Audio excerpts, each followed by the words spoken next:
L-edizzjoni li jmiss ta' Mużika Mużika s-sena d-dieħla se ssir bejn il-11 u 13 ta' Marzu. Dan tħabbar waqt konferenza tal-aħbarijiet it-tnejn filgħodu fejn mhux biss infetħu l-applikazzjonijiet għall-edizzjoni oħra ta' dan il-festival prestiġjuż iddedikat lil kanzunetta Maltija iżda wkoll ġew ippreżentati l-onuri lir-rebbieħa ta' din is-sena. Il-premijiet ġew ippreżentati lil Jasmine Abela rebbieħa tal-edizzjoni ta' din is-sena bil-kanzunetta Nistaqsi li wkoll rebħet l-aħjar arranġament orkestrali minn Edward Mifsud.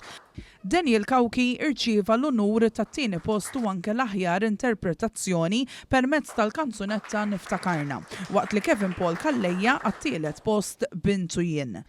Il-Ministru għall-Arti, il-Kultura u l-Wirt Nazzjonali Malcolm Paula Ġużgalja stqar li matul is-snin Mużika Mużika ħoloq kanzunetti li għadhom popolari. Għaldaqstant esprima s-sodisfazzjon li l-Gvern ikompli jinvesti f'dan il-festival li jagħti tant valur lill-mużika u lil-sin Malti. Huwa festival prestiġjuż imma huwa ta' kulħadd, huwa tagħna. U għalhekk hija sabiħa għaliex fl-aħħar mill-aħħar huma sottomissjonijiet li jagħmluh tagħna.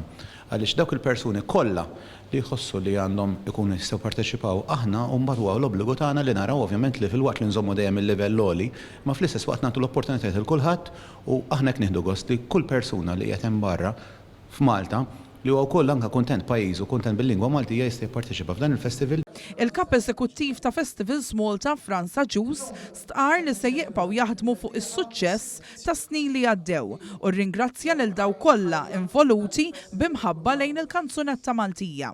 Iċ-Chairman tal-entità governattiva Aron Zara stqar li l-edizzjoni ta' din is-sena kienet l-ewwel darba li xandret ukoll bil-lingwa tas-sinjali u anke fuq stazzjonijiet oħrajn barra dak nazzjonali inkluż fuq il-One. Din is-sena kien festival partikolari ħafna li għall-ewwel darba aħna dejjem sejjaħna l dan il-festival bħala festival nazzjonali. Ma din is-sena bir-raġuni għaliex kienet l-ewwel darba l-2026 wara ħedma li għamilna irnexxielna li Mużika Mużika jixxandar mhux biss fuq l-istazzjon nazzjonali imma fuq diversi stazzjonijiet lokali.